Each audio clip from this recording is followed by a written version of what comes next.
Hello everyone. फिर से आपका स्वागत है आपके अपने चैनल लवेंद्र सर क्लासेस में। और आज की इस क्लास में हम लोग स्टार्ट करने वाले हैं unit and measurement. Before I start let me ask you some question. How do we measure size of planet? Think about it. अब भाई आप प्लैनेट के साइज को सेंटीमीटर में थोड़ी ना नाप सकते हो, मीटर में थोड़ी ना नाप सकते हो। इसके लिए आपको थोड़ी बड़ी यूनिट की जरूरत पड़ेगी और एपरेटस भी उसी के अकॉर्डिंग लेने पड़ेंगे।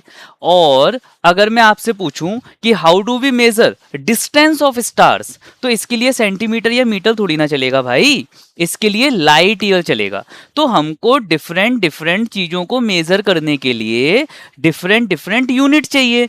बहुत सारी फिजिकल क्वांटिटी होती हैं, उनका मेजरमेंट करना पड़ेगा। फिजिक्स क्या है? एक्सपेरिमेंट करो, मेजर करो और उन सब की जांच करो, नॉलेज गेन करो। तो before I start, first let's understand ये फिजिकल क्वांटिटी क्या होती है। तो anything that can be measure is a physical quantity. दुनिया की हर वो चीज जिसको आप मेजर कर सकते हो वो फिजिकल क्वांटिटी होती है। अच्छा सर जी, तो can distance be measure? Definitely yes. तो क्या डिस्टेंस फिजिकल क्वांटिटी है? बिल्कुल है। Yes, distance is a physical quantity. Can time be measure? Time को मेजर किया जा सकता है? बिल्कुल किया जा सकता है। तो yes, time is also a physical quantity.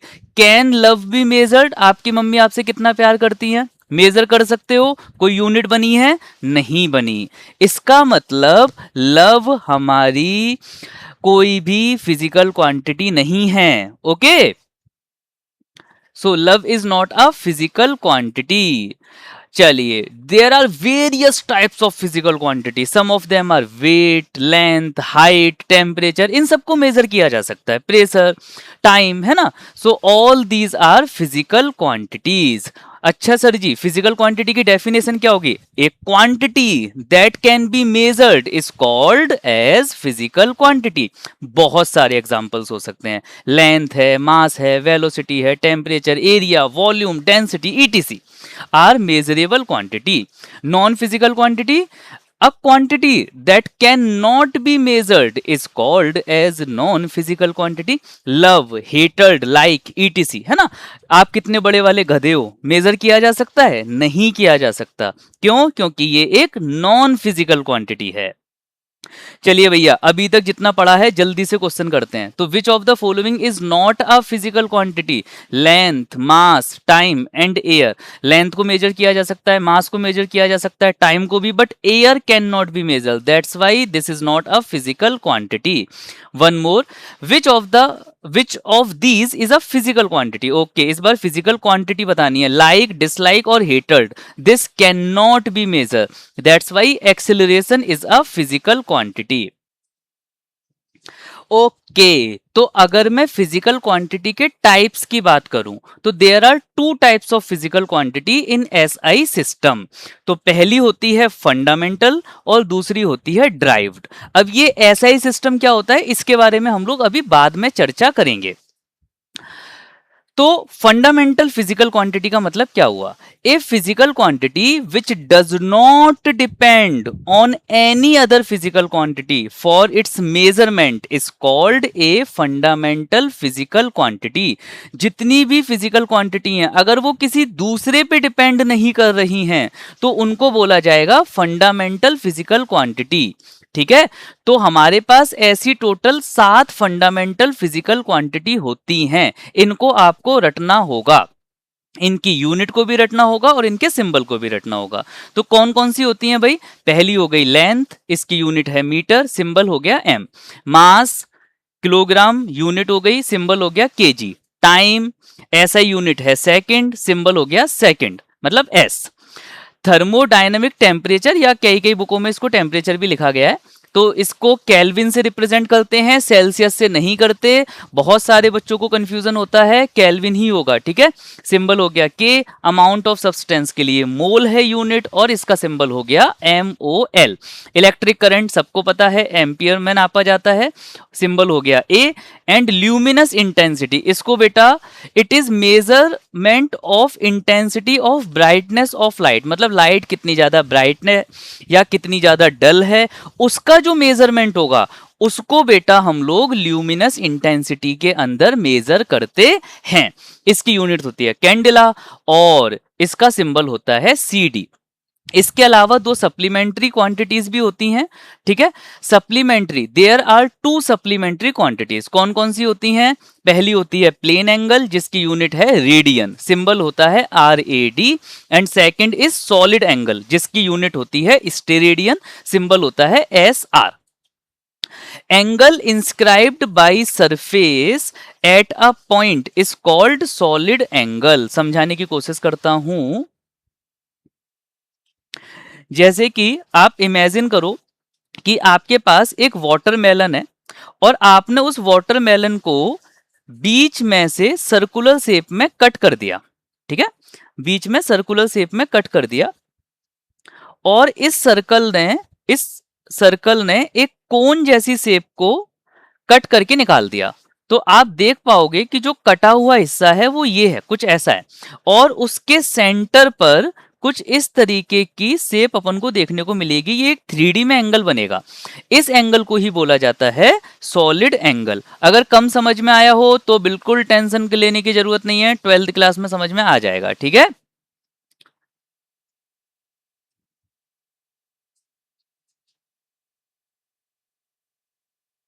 Now let's talk about derived quantity. The physical quantity which is derived from more than one fundamental quantity is called derived physical quantity. तो ऐसी बहुत सारी physical quantity होती हैं जिनको हम इन 7 fundamental physical quantity से derive करते हैं, इसीलिए इनको बोला जाता है derived physical quantity। इन 7 को छोड़कर आप जितनी भी physical quantity पढ़ोगे वो सब derived physical quantity के अंदर आती हैं। मैंने कुछ एग्जाम्पल लिख दिए हैं, area, density, force, acceleration, work, ETC।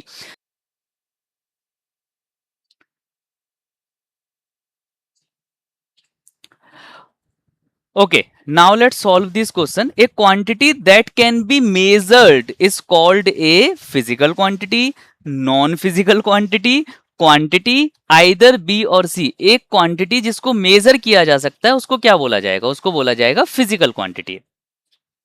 Next question. The physical quantity which are expressed in terms of more than one fundamental quantity are called derived, fundamental, physical या supplementary। तो इसका आंसर होना चाहिए derived physical quantities, है ना। derived quantities को दो या दो से ज्यादा physical quantity की हेल्प से ड्राइव किया जाता है।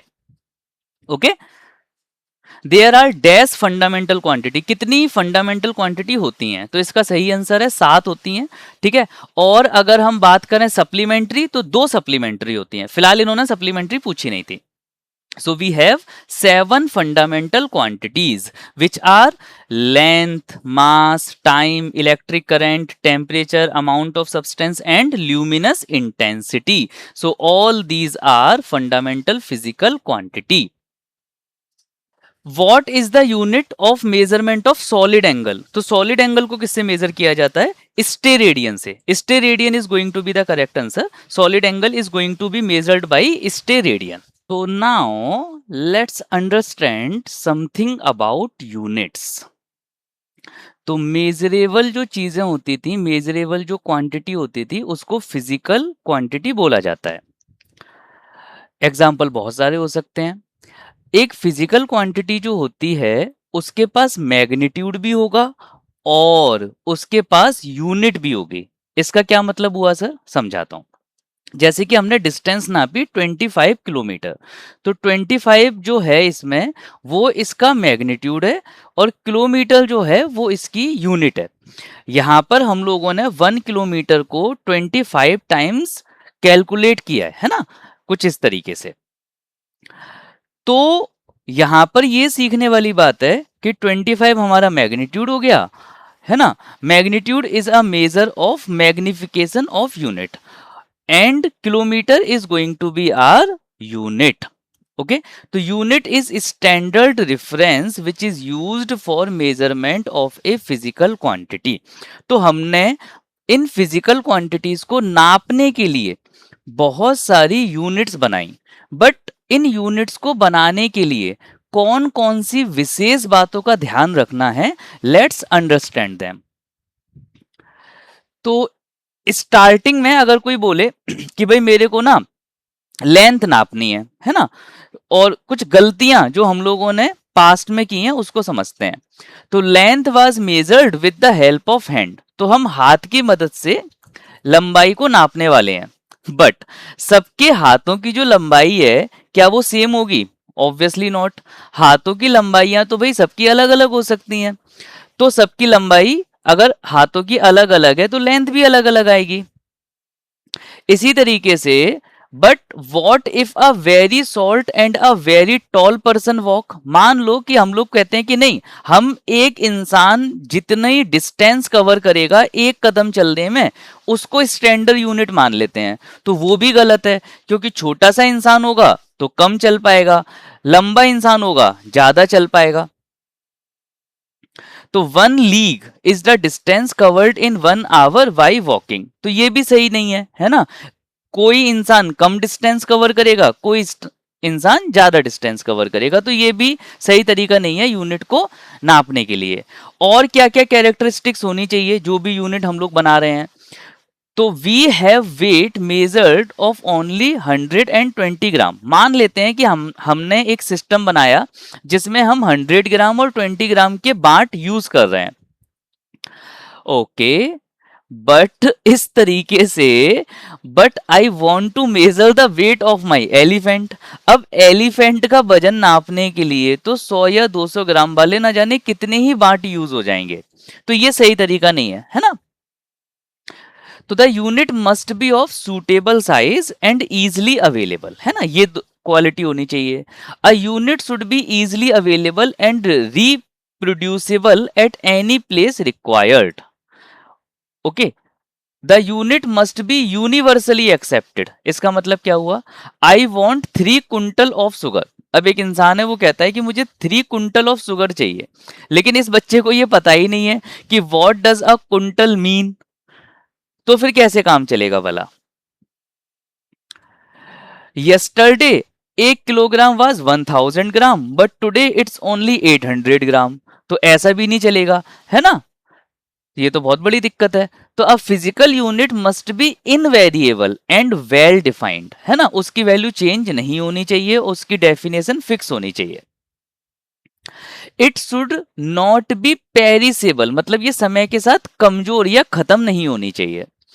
Relation between magnitude and unit of a physical quantity, तो अगर हम बात करें, the numerical value obtained on measuring a physical quantity is inversely proportional to its unit.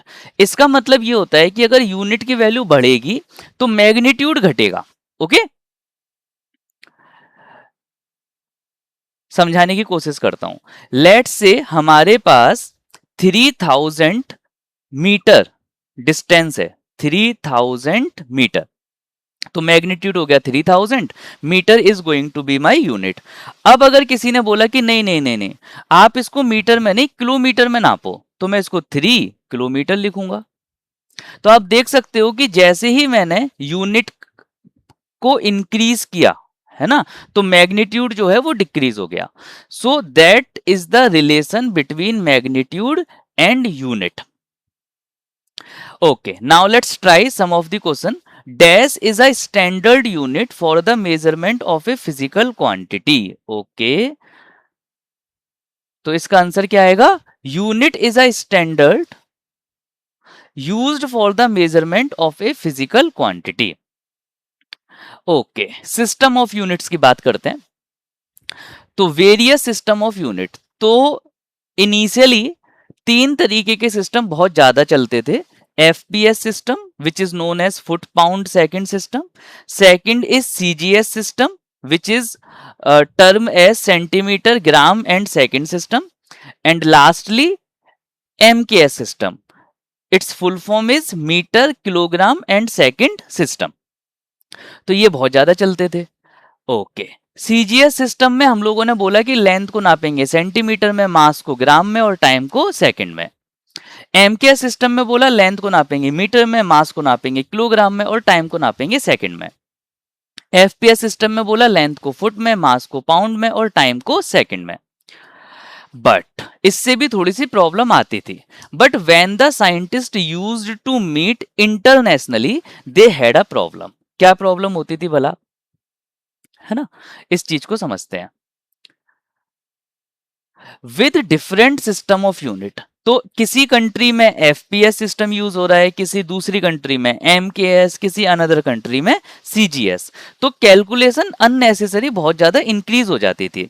So they finally come to a conclusion by general conference on weight and measure in 1971 for international uses in scientific, technical, industrial and commercial work at France. तो France में 1971 में एक सभा हुई और उसमें ये decide किया गया कि हम इंटरनेशनल सिस्टम ऑफ यूनिट को एक्सेप्ट करेंगे, और इसी को हम लोगों ने बोला कॉल्ड सिस्टम इंटरनेशनल, और इसी को बोला गया है SI unit. Okay, SI unit. तो एसआई यूनिट की फुल फॉर्म होती है सिस्टम इंटरनेशनल। ओके, तो आज इसमें 7 फंडामेंटल फिजिकल क्वांटिटी हैं, 2 कॉम्प्लीमेंट्री फिजिकल क्वांटिटी हैं जो कि आप लोगों को पढ़ा दी गई हैं। Okay, now let's try some questions. Which of the following is a characteristics of unit? तो यूनिट की क्या कैरेक्टरिस्टिक्स होनी चाहिए? The unit must be universally accepted, it must be invariable and well defined, it must be of suitable size and easily available, all of the above. तो all of the above भी इसका answer होगा, क्योंकि ये universally accepted भी होनी चाहिए, समय के साथ चेंज नहीं होनी चाहिए, वेल डिफाइंड होनी चाहिए, सूटेबल साइज की होनी चाहिए, है ना? A standard unit is a necessarily for the sake of, accuracy के लिए जरूरी है, कन्वीनियंस के लिए जरूरी है, यूनिफॉर्मिटी के लिए जरूरी है, या ऑल ऑफ द अबव? तो ऑल ऑफ द अबव। तो अगर एक्यूरेसी अच्छी चाहिए, कन्वीनियंस चाहिए, यूनिफॉर्मिटी चाहिए, तो एक स्टैंडर्ड यूनिट यूज करनी होती है। Okay, rules for using symbols of SI unit. तो जितनी भी एसआई यूनिट हैं, इनको यूज करने के लिए हम लोगों ने कुछ प्री डिफाइन रूल रखे हैं। रूल्स क्या क्या रूल्स हैं? तो full name of units even if they are named after scientist should not be written with initial capital letter. समझाने की कोशिश करता हूं। न्यूटन को हम लोग कैपिटल एन से रिप्रेजेंट, कैपिटल एन से स्टार्ट नहीं करेंगे, स्मॉल एन से स्टार्ट करेंगे। Symbols for a unit named after a scientist should have a capital letter. अगर हमें सिंबल यूज करना है तो हम कैपिटल एन यूज करेंगे, स्मॉल एन नहीं, कैपिटल डब्ल्यू यूज करेंगे, स्मॉल डब्ल्यू नहीं, कैपिटल ए यूज करेंगे, स्मॉल ए नहीं। Punctuation marks should not be used after the symbol of unit, है ना? तो पंचुएशन मार्क्स नहीं यूज होते हैं, के डॉट जी डॉट ऐसा कुछ नहीं होता। Symbols for unit should not be take plural form, है ना? न्यूटन्स करके कुछ नहीं होता, न्यूटन ही होता है। मीटर्स करके कुछ नहीं होता, मीटर ही होता है। Okay, which of the following is the correct form of expressing SI unit, है ना? तो सही तरीका क्या है एसआई यूनिट को एक्सप्रेस करने का? तो इसका सही आंसर होगा ऑप्शन बी। हम लोग कैपिटल एन स्टार्टिंग में यूज नहीं कर सकते, डॉट वगैरह मतलब पंचुएशन मार्क्स यूज नहीं कर सकते, और प्लूरल यानी एस वगैरह का भी यूज नहीं कर सकते। तो ये गलत चीज है, ऐसा नहीं हो सकता। Next, which of the following is the correct rule for using the SI unit? Okay, तो यहाँ पर आपके पास 4 ऑप्शन है, आप पॉज करके आंसर दे सकते हो। Symbols for the unit should take plural form, नहीं। Symbol of unit should not take plural form, ये सही है। तो यहां पर देखो क्या है कि हमको चीजों को मिलीमीटर में गिवन हो सकता ही है, हमको चीजें सेंटीमीटर में गिवन हो सकती हैं, डेसीमीटर है, किलोग्राम है, मेगा है, बहुत सारे हो सकते हैं। तो हमको ना चेंज करना होगा। वैसे तो इतने ज्यादा न्यूमेरिकल्स आपको इस चैनल पर मिलने वाले हैं कि आप ऑटोमेटिकली इन सबको चेंज करना सीख ही जाओगे at the end of the session. लेकिन फिर भी थोड़ा सा देखते हैं। तो अगर फेमटो या फर्मी होगा तो मल्टीप्लाई करना होता है 10 की पावर -15 से। पीको के लिए ये है, नैनो के लिए ये है, माइक्रो, देन मिली, सेंटी, है ना? फिर डेकी या डेसी, फिर किलो हो गया, फिर मेगा हो गया। तो इस तरीके से चेंज वगैरह करना रहता है। एक एग्जांपल देख लो, 5 सेंटीमीटर है, मीटर में चेंज करना होगा क्योंकि एमकेएस सिस्टम में बदलना है, तो 5 इंटू 10⁻³ मीटर हो जाएगा। 5 सेंटीमीटर है तो 5 इंटू 10⁻⁻² मीटर हो जाएगा। कुल मिलाकर एमकेएस सिस्टम में चेंज करने के लिए ऐसा करना होता है।